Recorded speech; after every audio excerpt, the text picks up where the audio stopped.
So when we talk about non-revenue water, many governments or water utilities deem it not economically viable to take action.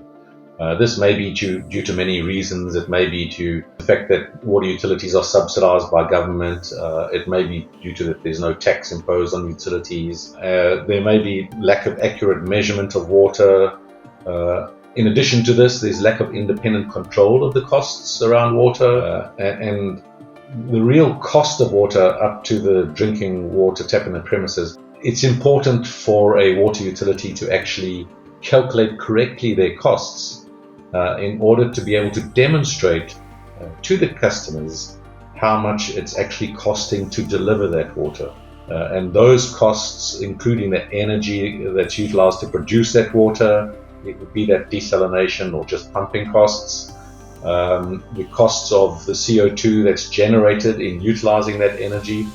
Many water utilities are essentially self-governed, and therefore they calculate their costs themselves. So this kind of self-regulation doesn't enable a water utility to actually reflect its costs correctly.